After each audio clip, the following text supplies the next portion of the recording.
अस्सलाम वालेकुम, welcome to my YouTube channel video update tech. तो कैसे हैं आप सब। आज हम MGT 301 के जो मोस्ट इंपॉर्टेंट मिड टर्म के MCQs है वो मैं आपके साथ शेयर करने लगा हूँ। तो बिना टाइम वेस्ट के चलते हैं हम अपने MCQs की तरफ। लेकिन उससे पहले अगर हम मेरे चैनल पर न्यू आए हैं तो वीडियो अपडेट टेक को लाजमी सब्सक्राइब करें, क्योंकि ये जो चैनल है इस पर सिर्फ विर्चुअल यूनिवर्सिटी के रिलेटेड वीडियोज़ अपलोड की जाती हैं। तो सबसे पहले जो हमारा टॉपिक है, मैंने जो ये MCQs हैं ये मैंने इस तरह बनाए हैं कि इसके अंदर आपको एक कॉन्सेप्ट भी क्लियर होगा। अगर आपको इसके रिलेटेड जो भी MCQs आएगा तो आप वो क्लियर कर सकते हैं। और मैंने थीम 6 तक इसके अंदर कंप्लीट MCQs की प्रिपरेशन करवाई है, 7 हेडिंग्स के साथ। तो आपने एक तो वीडियो को स्किप नहीं करना। और दूसरा, पिछली दफ़ा हमारे मोस्टली MCQs आए थे कि ट्रू और फॉल्स पर। मोस्टली मतलब अगर 60 MCQs है तो 40 से अबव MCQs हमारे ट्रू और फॉल्स पे आए थे। तो इस दफ़ा मैंने ट्रू और फॉल्स पर वीडियो ज़्यादा बनाई है। तो बिना टाइम वेस्ट के चलते हम अपने MCQs की तरफ। Human needs are shaped by culture and individual personality. सबसे पहले तो हम बात करते हैं मार्केटिंग क्या होती है। Marketing is a process by which company create value for customer and build strong customer relationship in order to capture value of return. कि मार्केटिंग हमारे पास वो प्रोसेस होता है जिसके अंदर कस्टमर का उसका रिलेशनशिप होता है उसके साथ जो उसको सेल कर रहा होता है, एक स्ट्रॉन्ग रिलेशनशिप बिल्ड होता है। उसके बाद हम बात करते हैं नीड क्या होती है। नीड हमारी होती है एक ज़रूरत। Need is the state of felt deprivation. A need is something that necessary for an organization to live a healthy life, like air, shelter, water, food, clothes वगैरह वगैरह। अब मैं आपको इजीली समझाता हूँ। मैं आपको पहले तीनों की रीडिंग कर लेता हूँ, फिर आपको इनकी एग्जाम्पल के साथ आपको ये 3 समझा दूंगा। Want is a form of human needs task shaped by culture, individual and personality. तो सबसे पहले तो हम MCQs देख लेते हैं। ये हमारा यहाँ पे गलत है, ठीक है। नीड्स में हमारे पास होती है कि वो हवा ले, फूड खाए या क्लोथ वगैरह पहने, जबकि हमारे पास जो है वांट में वो हमारे पास है shaped by culture, individual, personality. तो ह्यूमन नीड्स आर शेप्ड, तो नीड्स ये शेप नहीं है, ये हमारे पास थी वांट। तो यहाँ पे ये MCQs हमारा आ जाएगा फॉल्स। ठीक हो गया। अब हम नेक्स्ट बात करते हैं वांट। चलिए मैं आपको इसकी एग्जांपल देता हूँ। नीड हमारे पास वो होती है कि अगर हमें हवा की ज़रूरत है, खाने की ज़रूरत है, क्लॉथ कपड़ों की ज़रूरत है। वांट क्या होता है, आपने खाना खा लिया उसके बाद आपको दिल कर रहा है कि पिज़्ज़ा वगैरह खाऊं या कुछ आइसक्रीम खाऊं, तो ये आपकी एक वांट है, आपकी ख्वाहिशात है। Demand human wants to backed by buying power. आपके पास पावर होनी चाहिए बाइंग, वो चीज़ खरीदने की जो आप वांट चाह रहे हैं। ठीक हो गया। जैसे आपने पिज़्ज़ा चाहा तो अब उसकी वांट है, आपकी ज़रूरत नहीं है, बल्कि आप उसको दिल कर रहा है खाने का, तो उसके लिए पैसे होने चाहिए बाय करने के लिए, तो वो हमारे पास होती है डिमांड। उम्मीद करता हूँ आपके अगर इसके रिलेटेड कोई और MCQs भी आ गए तो वो भी क्लियर हो जाएगा। नेक्स्ट हमारे पास MCQs है। इसमें हमारे पास जो लेक्चर है वो है मार्केटिंग मिक्स पर। सबसे पहले हम MCQs पढ़ लेते हैं। Marketing mix is a set of uncontrollable marketing tools in the frame use influence the demand for its product. अब क्या है मार्केटिंग मिक्स, हमारे पास क्या है। मार्केटिंग मिक्स में हमारे पास आ जाती है 4 प्रोडक्ट आ जाता है प्राइस, प्लेस, प्रमोशन। और क्या होता है जो हमारे पास प्रोडक्ट होता है वो होता है कस्टमर सोल्यूशन। कि फॉर एग्जांपल आपके पास कोई सुई है जिसके अंदर आपने तागा डालना है, तो आपसे वो तागा नहीं उसके अंदर डाल रहा, तो आप क्या करेंगे, आप उसके लिए क्या हुआ, आपको एक आला होता है जिससे जरिए वो तागा डल जाता है, तो उसकी जरूरत पड़ी, तो वो क्या हुआ, कस्टमर का सोल्यूशन था। अब प्राइस है तो प्राइस उसकी कोई ना कोई तो फिर कॉस्ट भी होगी।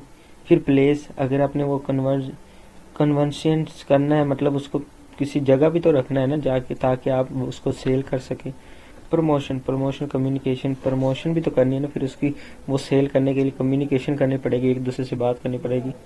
अब क्या है मार्केटिंग मिक्स की उम्मीद करता हूँ आपको समझ आ गई। अब हम बात करते हैं डिमांड्स आ जाती है आगे। Negative demand is a demand situation in which our customer has positive and negative viewers. Negative demand में हमारे पास जो कस्टमर होता है वो उसकी पॉजिटिव और नेगेटिव बताता है कि ये फूड मुझे अच्छा लगा या नहीं लगा। नो डिमांड, नो डिमांड में क्या होता है कि if something every business faces in the startup face because nobody know our product. मतलब शुरू में हर बिजनेस को ये होता है कि उसके स्टार्टअप में उसको उस चीज़ की ज़रूरत नहीं होती या उसको पता नहीं होता, तो उसकी नो डिमांड होती है। लेटेंट डिमांड हमारे पास होता है is dealing is a product which people many may demand but right now the demand hidden, वो हिडन होती है। फॉर एग्जाम्पल इंश्योरेंस पॉलिसी, आज से कुछ साल पहले इंश्योरेंस पॉलिसी बहुत ज़्यादा चल रही थी, बहुत ही ज़्यादा, हर लोग इंश्योरेंस अपनी करवा रहे थे। बट अब क्या हुआ, चीज़ तो वो है बट उसकी वो हिडन की हुई है, ये हमारे पास आ जाता है लेटेंट डिमांड। ठीक हो गया। अब बात करते हैं डेक्लाइन डिमांड। डेक्लाइन डिमांड क्या होता है is when due to any reason the demand of the product start dealing, के जो मर्जी मतलब रीजन हो, demand the product start dealing, तो शुरू में कोई भी चीज़ है, शुरू में तो हमेशा कोई भी चीज़ इतनी जल्दी सेल नहीं होती, तो ये हमारे पास आ जाती है डिक्लाइन डिमांड। अब बात करते हैं full regular demand. Full regular demand क्या होती है is when demand the product of the equal of the production capacity.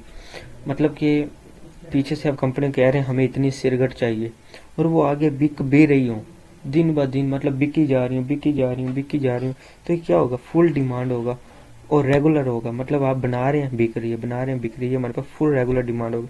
अब आगे irregular demand is when demands of company product change at different times. It increase in some season and decrease at some other time। कि ये demand हमारे पास वो होती है जिसके कंपनी का प्रोडक्ट चेंज करना पड़ता है डिफरेंट टाइम।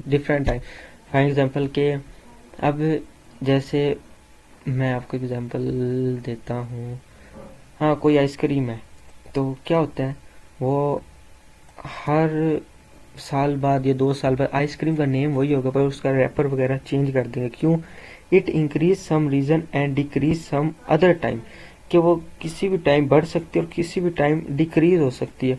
फॉर एग्जांपल कि आइसक्रीम है वो गर्मियों में बहुत ही ज़्यादा बिकती है बट सर्दियों में वो डाउन हो जाती है, तो ये हमारे पास इरेगुलर डिमांड हुई।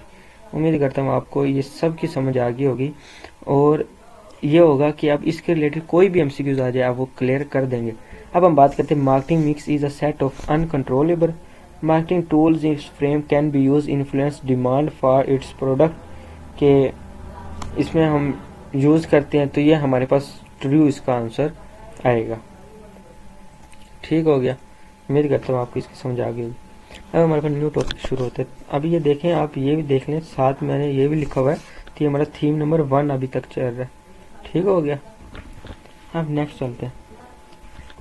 सबसे पहले हम एमसीक्यूज को बाद में पढ़ेंगे, पहले हम ये पढ़ लें। मार्केटिंग नहीं, पहले एमसीक्यूज पढ़ते हैं। Offering the most quality performance and innovative product to their customer is known as the product concept. मतलब कि ऑफरिंग होती है मोस्ट क्वालिटी परफॉर्मेंस की, कुछ ऐसे होते हैं प्रोडक्ट जिसकी बहुत ज़्यादा डिमांड होती है, and innovative product to their customer, but वो इनोवेटिव प्रोडक्ट होते हैं, is known as product concept. तो मेरे पास क्या ट्रू है या फॉल्स है, तो अभी हम चेक कर लेते हैं। सबसे पहले बात करते हैं मार्केटिंग फिलोसफी कॉन्सेप्ट क्या होता है। There are different underlying marketing philosophies that guide the actions of marketers. Production concept क्या होता है, is focus on achieving high production efficiency, lower cost and mass distribution. मतलब कि हाई प्रोडक्शन उसकी efficiency होती है और बट उसकी कॉस्ट लोअर होती है। It assume the consumer are only interest in product available at low prices. मतलब वो इंटरेस्ट होता है only in product availability and low prices पे। नेक्स्ट हमारे पास होता है प्रोडक्ट कॉन्सेप्ट क्या होता है, ये हमारे पास प्रोडक्ट कॉन्सेप्ट है। It works the believe the consumer will favour the that product which offers most quality performance and innovative features.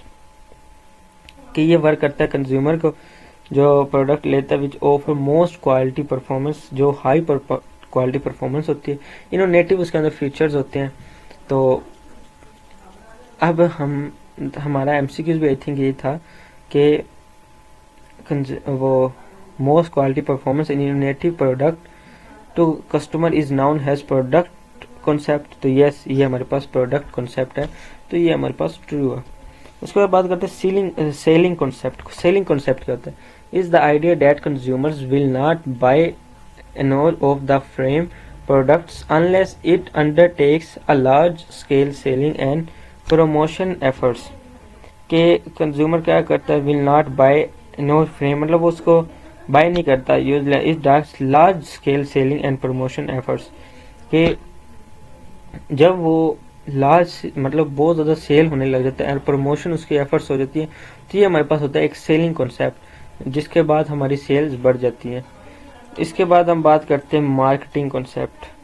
Marketing is idea needs and wants, जिसमें हमारी नीड्स और वांट्स पूरा किया जाता है। Target market deliver the satisfaction better than the competitors. मतलब marketing concept में ये होता है कि हमारी जो नीड्स होती है, ज़रूरियात और वांट्स जो हमारे ख्वाहिश होती है, उनको मार्केटिंग कॉन्सेप्ट पूरा करता है और डिजर्व करता है satisfaction better than the competitor. मतलब अगर कोई साथ वाली दुकान या कोई और मार्केटिंग है, उससे वो अच्छा हमें प्रोवाइड करता है।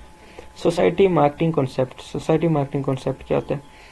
Is the idea that a company should make a good marketing decision but by considering consumer wants, the company requirements, consumer long term interest and society long run। मतलब ये कंपनी जो होती है वो एक गुड मेक बनाती है, good decision by consider consumer उसकी वांट्स को, उसकी रिक्वायरमेंट्स को ये पूरा करता है, सोशली मार्केटिंग कॉन्सेप्ट। और long term interest, society long run interest. मतलब कि अगर कोई लड़की है वो आपसे एक सुर्खी लेती है और वो उसको पर मंथ एक महीने बाद वो ख़त्म हो जाती है, तो वो आपसे लेती है 500 रुपये की। तो ये आपके पास 12 महीनों में कितने बन गए? 6000। तो अगले 10 साल में वो आपके पास बन जाएंगे 12,000। ठीक हो गया। अब क्या इससे फ़ायदा होगा? अगर आप उससे कोई अच्छा उसको प्रोडक्ट नहीं देंगे या उसकी रिक्वायरमेंट पूरा नहीं करेंगे, तो वो आपके पास लॉन्ग टर्म के लिए नहीं रहेंगे। तो आई थिंक इस एग्जाम्पल भी आपको समझ आ गई होगी। और इसके रिलेटेड अगर कोई भी आ गया, प्रोडक्ट कॉन्सेप्ट है, मार्केटिंग कॉन्सेप्ट भी आ गया, तो आप वो भी लगा सकते हैं। तो ये हमारे पास ट्रू था। नेक्स्ट सेलिंग कॉन्सेप्ट, ये देखें आ गया। Selling concept is usually philosophy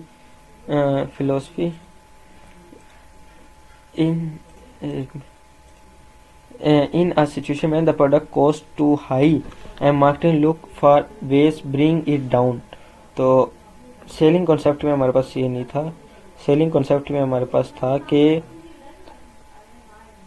वो जो मतलब नोट बाय द एनोज, मतलब वो उसको बाय नहीं करते कंज्यूमर। मतलब जब उनको पता लगता है कि प्रोडक्ट अनलेस है, मतलब उसके अंदर कोई मिस्टेक्स वगैरह हैं, वो ठीक नहीं है, तो लार्ज स्केल सेलिंग या प्रमोशन एफर्ट तो वो हमारे पास नहीं सही होता।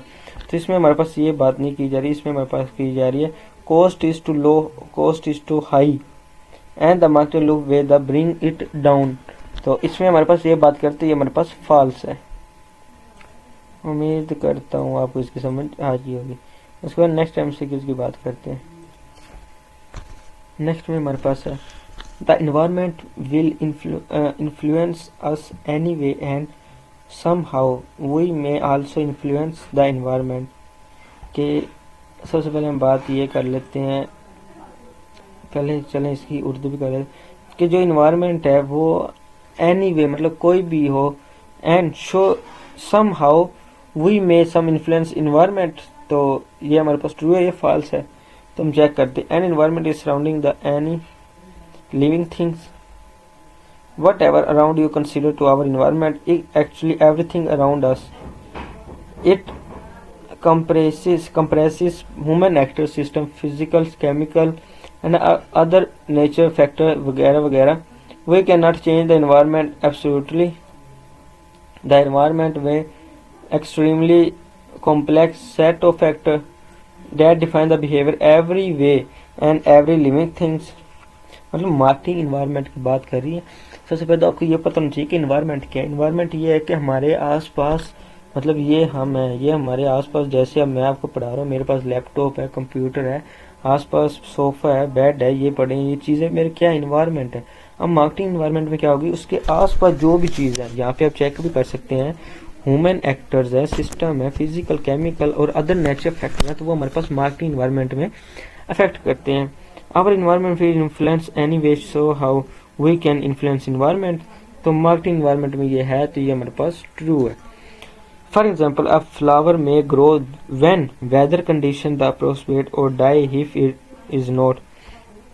It could not survive with extreme variation in their environment. तो ठीक हो गया, उम्मीद करता हूँ आपको इसकी भी समझ आ गई होगी। नेक्स्ट चलते हैं। नेक्स्ट हमारे पास है the micro environment. Micro environment consist of largest societal forces that affect the micro environment such as demography, economic, political and culture forces. तो ये फॉल्स है। अब फॉल्स क्यों है? जब मैं आपको ये पढ़ाऊंगा आपको उसी वक्त आप खुद शायद मेरे बोलने से पहले कह दो सर ये फॉल्स है। देखिएगा, माइक्रो इन्वायरमेंट क्या होता है? Micro environment is a safe environment under which frameworks. मतलब माइक्रो इन्वायरमेंट वो होता है जो हमारे इंटरनल, मतलब जो फॉर एग्जांपल कि आप जो किसी कंपनी के अंदर रहकर कोई काम कर रहे हैं, अंदर इंटरनल, मतलब जो आप बाहर नहीं दिखा रहे हो। एक तो वो होता है ना कि मार्केट के बाहर आपको नजर आ रहा हो कि मार्केट के लोगों कैसे है, मतलब बाहर से कैसे नजर आ रहा है, लेकिन कभी आप उसके अंदर ना गए, वो होता है इंटरनल। ये होता है एक्सटर्नल। तो माइक्रो इन्वायरमेंट हमारे पास होता है जो इंटरनल होता है, जो अंदर उसके अंदर रह के काम कर रहे हैं। इसमें हमारे पास आ जाते हैं organisation, suppliers, intermediate, competitors, customers and public. अब macro environment refer to the border environment. The micro environment external forces not controllable the affect business process. मतलब जो उसके बाहर रह के जो भी नुकसान होते हैं उसको कंट्रोल कर सकते हो, हमारे पास होते हैं मैक्रो इन्वायरमेंट। अब मैक्रो इन्वायरमेंट में हमारे पास आ जाते हैं demography environment, economic, nature, technological, political and culture. अब आप बताएं माइक्रो इन्वायरमेंट में हमारे पास क्या ये हैं? इकोनॉमिक, पॉलिटिकल, ये तो हमारे पास आते ही माइक्रो में, मैक्रो में सॉरी। तो ये हमारे हमसे पूछ रहे हैं माइक्रो। तो माइक्रो में तो ऑर्गेनाइजेशन, सप्लायर आए, तो ये हमारे पास फॉल्स हुआ। उम्मीद करता हूँ आपको इसकी भी समझ आ गई होगी। अब इसके रिलेटेड जो भी एमसीक्यूज आ जाए आप क्लियर कर सकते हैं। उसके बाद नेक्स्ट चलते हैं। Economic environment has no impact, no consumer decision making process and organisation production. अब क्या है ये कि इकोनॉमिक इन्वायरमेंट जो है हैज नो इम्पैक्ट, वो इसका इम्पैक्ट नहीं पड़ता consumer decision making process and organisation product. तो ये मेरे पास फॉल्स है। क्यों है? सबसे पहले हम बात करते हैं demographic environment. Demographic are the study of the population factor such as age, race, gender, size, density, location, occupation. ये हमारे पास होता है डेमोग्राफी। इकोनॉमिक इन्वायरमेंट में क्या होता है? We have see the factor that affect consumer purchasing power and spending patterns. A company could not start exporting until they explain how much people purchasing power. मतलब इकोनॉमिक इन्वायरमेंट के कौन सा ऐसा मतलब कोई फैक्टर है जो कंज्यूमर है जो परचेज कर सकता है, खरीद सकता है पावर, अपनी पावर से, स्पेंडिंग पैटर्न, कुछ भी, एनी पीपल, तो वो हमारे पास इकोनॉमिक में आते। तो इकोनॉमिक में हमारे पास कंज्यूमर डिसीजन या ऑर्गेनाइजेशन प्रोडक्शन तो नहीं होता ना, तो ये हमारे पास फॉल्स आ गया। उसके बाद next, natural environment. Your business is place where our business will across the local environment. मतलब कि जैसे पानी का कोई मसला हो गया, ऑयल का या गैस का, जो हमारे पास छोटे होते हैं नेचुरल इन्वायरमेंट, तो ये हमारे पास इसमें आ जाते हैं। Technological environment, new technology has affected every phase of our lives. We have old tradition shop, but new technology reshape into consumer side. मतलब अब आपको ही पता कि न्यू टेक्नोलॉजी ने आजकल बहुत ज़्यादा टेक्नोलॉजी मतलब आ गई है, और जो काम हम एआई से करवा सकते हैं वही काम पहले लोगों से करवाते थे, तो लोग उसके पैसे पे करते थे। बट अब टेक्नोलॉजी इन्वायरमेंट ने क्या किया, वो अफेक्ट कर रही है अब हमें, क्योंकि हम अब जो एआई के जरिए काम हो रहे हैं वो पहले वाले लोग अब फारिग हो गए हैं। Political and legal environment. तो business has try influence by change the political environment before entering into new foreign marketing. The business must see the political legal environment that a country. मतलब कंट्री में जब भी कोई political या कोई legal environment होता है जिसकी वजह से उनको फेस करना पड़ता है। नेक्स्ट हमारे पास है cultural environment. Cultural factor play vital role in our society. Culture factor हमारे पास वो एक रोल प्ले करता है हमारी सोसाइटी का। आवर लाइफ स्टाइल कैसा है, वैल्यूज कैसी है, हमारी एट्रीब्यूट डिटरमाइन कल्चर क्या है। ये हमारे पास आता है कल्चर इन्वायरमेंट में। नेक्स्ट हमारे पास है strategic market plan. It is necessary to consider the environmental factor before making any marketing strategy. तो ये हम नेक्स्ट पढ़ेंगे। तो उम्मीद करता हूँ आपको इसकी समझ आ गई होगी कि इसका फॉल्स क्यों आया था, क्योंकि हमारे पास इकोनॉमिक जो है वो हमारे पास है कि जो पैसे वगैरह परचेज कर सकते हैं, कोई एनी पावर किसी भी चीज़ को इकोनॉमिक में वो हमारे पास आती है इकोनॉमिक इन्वायरमेंट। बट यहाँ पे था no impact consumer decision making process organisation. Next चलते हैं। In this process strategy marketing plan it is necessary to consider environment factor. तो ये हमारे पास स्ट्रेटजी मार्केट प्लान होता है, तो ये मैं अभी आपको पढ़ा कर भी आती है, हमारे पास ट्रू है। उसके बाद है consumer organisation such as environmental and minority groups may question a company's marketing decision. This type is called local public। तो ये हमारे पास ट्रू है या नहीं कि जो consumer organisation such as environment and minority groups में भी क्वेश्चन कंपनीज मार्केटिंग का डिसीजन लेना, तो ये हमारे पास लोकल पब्लिक होती है। नहीं, क्यों नहीं, तो ये अभी आपको पता लग जाएगा जब आप साथ साथ इसको पढ़ेंगे। तो इसका फॉल्स क्यों फॉल्स है। पब्लिक क्या है। पब्लिक इज एनी ग्रुप, कोई भी ग्रुप विच हैज एक्चुअल और possible interest to in organisation to achieve its goal, जो गोल को अचीव करते हैं, सच एज फाइनेंशियल हो गया, मीडिया हो गया, गवर्नमेंट हो गया, लोकल हो गया, जनरल हो गया, या इंटरनल पब्लिक वगैरह वगैरह। फाइनेंशियल पब्लिक क्या है। फाइनेंशियल पब्लिक हमारे पास आ जाता है कि जो फाइनेंशियल पब्लिक होता है वो ऑर्गेनाइजेशन करता है work in a financial sector, influence company founding. Financial public banks, investment analysis या स्टॉक होल्डर वगैरह, ये हमारे पास होते हैं फाइनेंशियल पब्लिक। एक पब्लिक और एक फाइनेंशियल पब्लिक जो हमारे पास ये था, तो ये हमारे पास अब पब्लिक में आ रहा है, लोकल पब्लिक में नहीं आ रहा। तो इसके बाद अब है मीडिया पब्लिक। मीडिया पब्लिक में मैं आपको चलो एग्जांपल लेता हूँ, काफ़ी बड़ी हो जाएगी ये वीडियो। मीडिया पब्लिक में हमारे पास आ जाता है जैसे फेसबुक, ट्विटर, न्यूज़पेपर, कोई भी ऐसा मीडिया जिसके जरिए हम कोई भी रिपोर्ट को शेयर करते हैं। Government is a protect to the state public interest, they provide services to citizen action public. There are many organizations, government and non-government, our society, who work for different groups or communities to protect their rights। तो ये हमारे पास आते हैं citizen action public, local public, every company is working locally और area, तो ये हमारे पास है लोकल पब्लिक। तो बट ये हमारे पास रोंग आ गया, ये हमारे पास पब्लिक में आ गया, तो लोकल पब्लिक नहीं है, इस कॉल्ड पब्लिक है, सॉरी पब्लिक ही है, तो ये हमारे पास फॉल्स है। General public, a general customer perception और opinion represent the general public. मतलब कि जो जनरल पब्लिक होते हैं जो कस्टमर को परसेप्शन देते हैं उसको, मतलब आजकल जैसे है कि 2-3 लोग ऐसे भी होते हैं जो बताते हैं कि आप ये बिजनेस ना करें, ये ना करें, मतलब आपको रोकने वाले वो होते हैं general public. Internal public, they are actually companies employees हो गया, सप्लायर हो गया, स्टेक होल्डर्स हो गए, ये हमारे पास एक्सटर्नल आ गए। इसके बाद नेक्स्ट एमसीक्यू चेक करते हैं। In the BCG Boston consulting group, merger is a business that has low market share in an industry characterized by high market growth is termed as question mark। तो ये हमारे पास true है या नहीं। सबसे पहले हम बात करते हैं बीसीजी मार्केट है क्या। बीसीजी मार्केट एक टूल है पोर्टफोलियो का, जो पोर्टफोलियो हमारे पास होता है। It is done scale relative market share, market growth rate, मतलब मार्केट को शेयर करता है और उसकी ग्रोथ रेट को बढ़ाता है। सबसे पहले हम बात कर लेते हैं स्टार की। स्टार हमारे पास जो हमारे पास स्टार है उसमें क्या होता है, उसमें हमारा हाई ग्रोथ रेट होता है और हाई मार्केट शेयर होता है।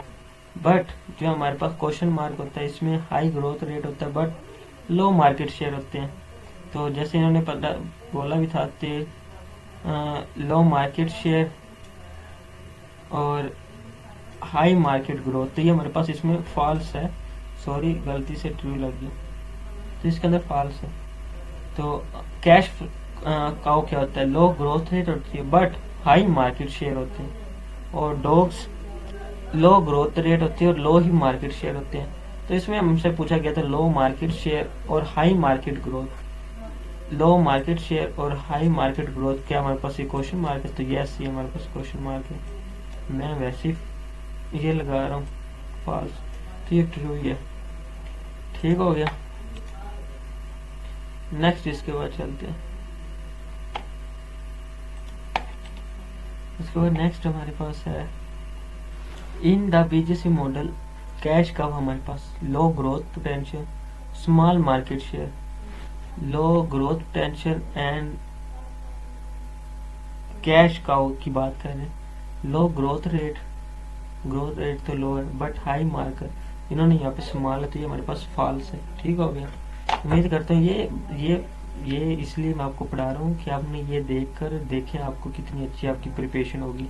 अब इसके रिलेटेड जो भी एमसीक्यूज आएगा आप स्क्रीन पे लगा देंगे। नेक्स्ट अब बात करते हैं हमारा, ये भी अब नीचे भी देखते रहे, थीम नंबर अब 3 स्टार्ट हुआ होगा कब से। तो अब इससे क्या हो गया, अब आपके 6 के 6 थीम भी क्लियर हो जाएंगे इंशाल्लाह। Wasim's and Sons their sales revenues without changing the market as well as the product is an example of market penetration। मतलब वसीम और उसका बेटा उन दोनों ने सेल्स या रिवेन्यू मिला without changing the market the production is example, मतलब चेंज नहीं किया तो उसकी एग्जाम्पल क्या आएगी, मार्केट पेंट्रेशन में आएगी।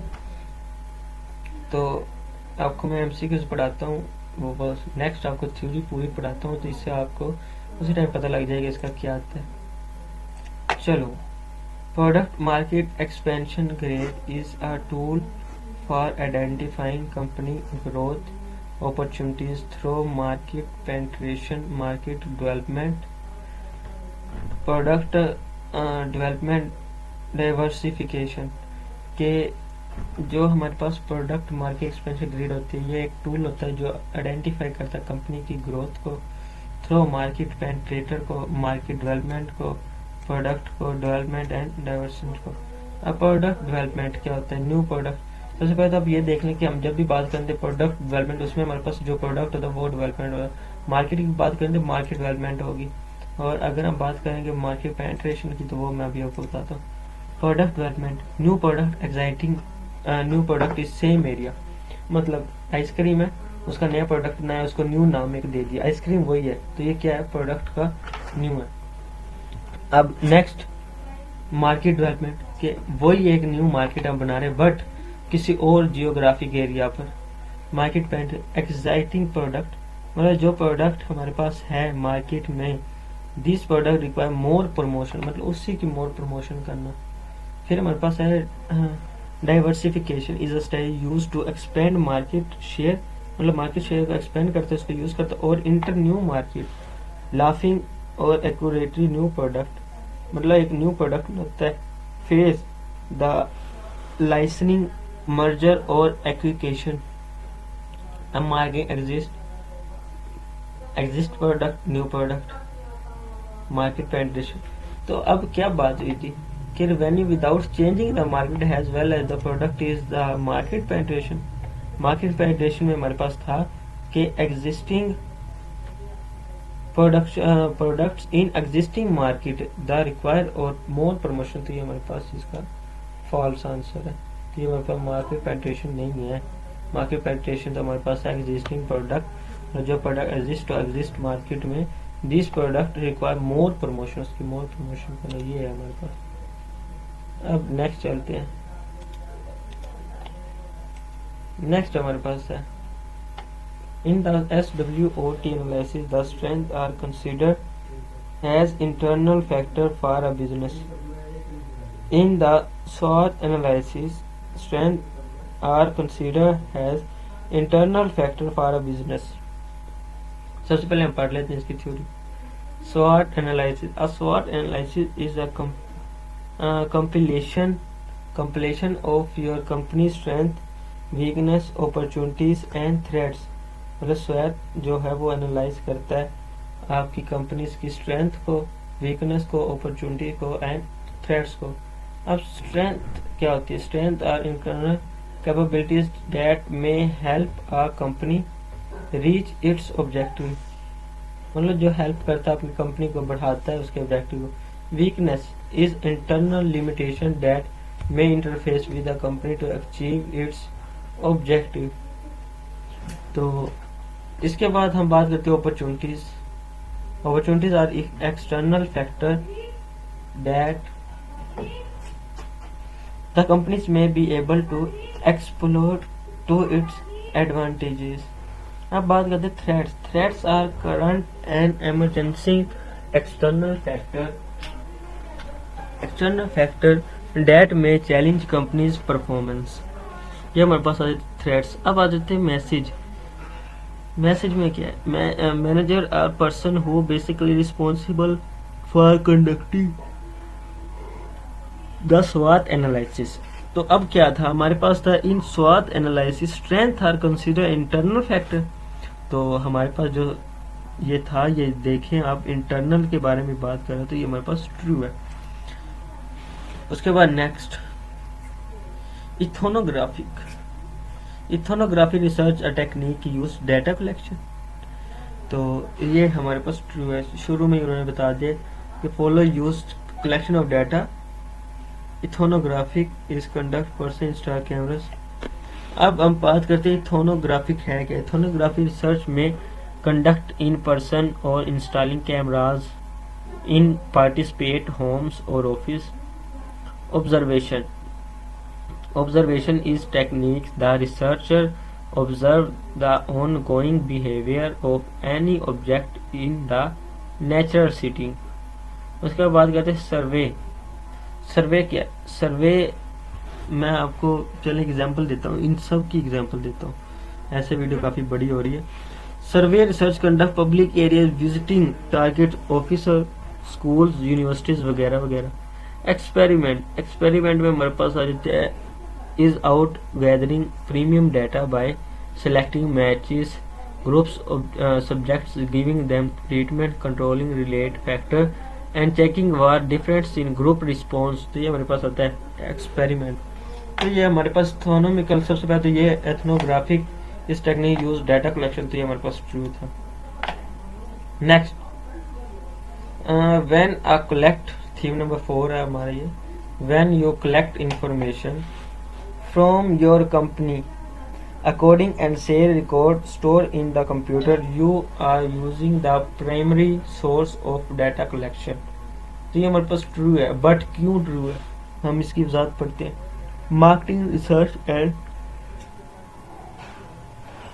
टाइप्स ऑफ मार्केटिंग रिसर्च के मार्केटिंग रिसर्च क्या है और टाइप्स ऑफ मार्केटिंग रिसर्च क्या है। It helps organisation marketing profit increase sales knowing the reason deadline sales and assuming feedback consumer. के मार्केटिंग रिसर्च, जब भी आप कोई मार्केट बनाने जाते हैं तो आप पहले सर्च करते हैं कि क्या ये सबसे ज़्यादा इस टाइम पे बिक रहा है, तो आप उस टाइम पे वो मार्केट बनाते हैं।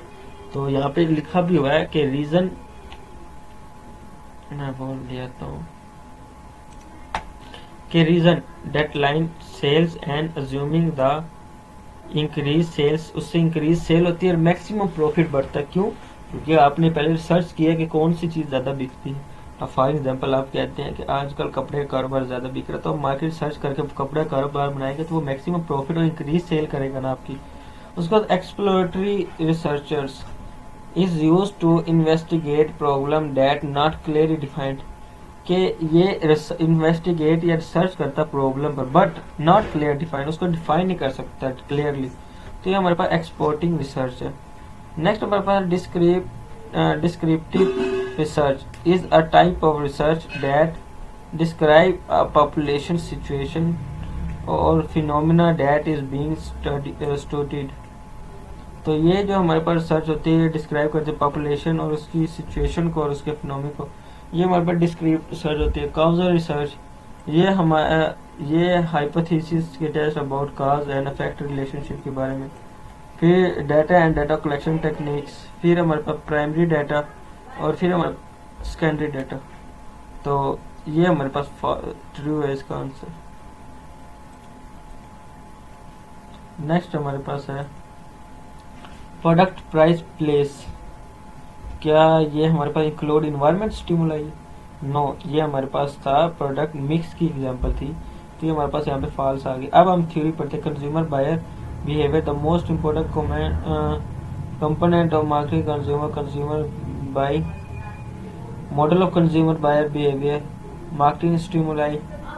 और मार्केटिंग स्टिमुलाई में हमारे पास होता है product, price, place and promotion. Environment stimuli, तो इन्वायरमेंट में हमारे पास स्टिमुलाई में आता है कि environment stimuli include economic, technical, social and culture forces.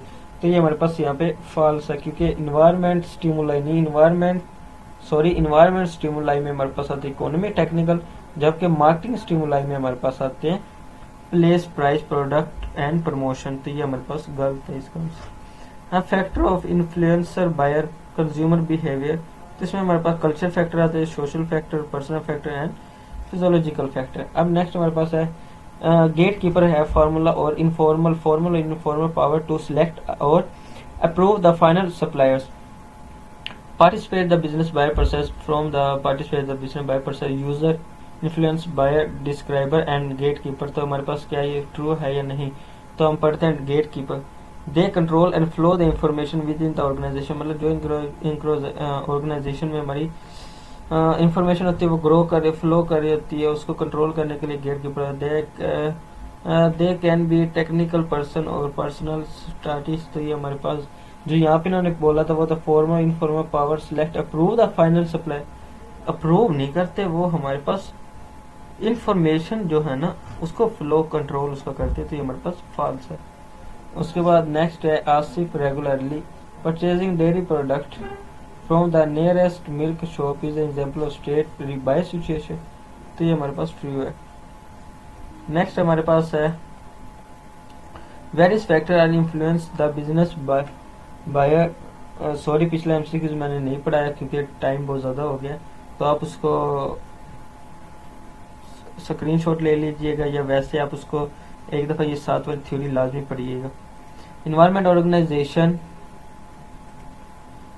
Interpersonal and individual factor, तो इसमें हमारे पास आ जाता है ट्रू। क्यों ट्रू आ जाता है? Environment factor they current and expo economic environment they significant influence, तो ये हमारे पास ट्रू है। तो यहाँ तक हमारी वीडियो एंड होती है, मिलते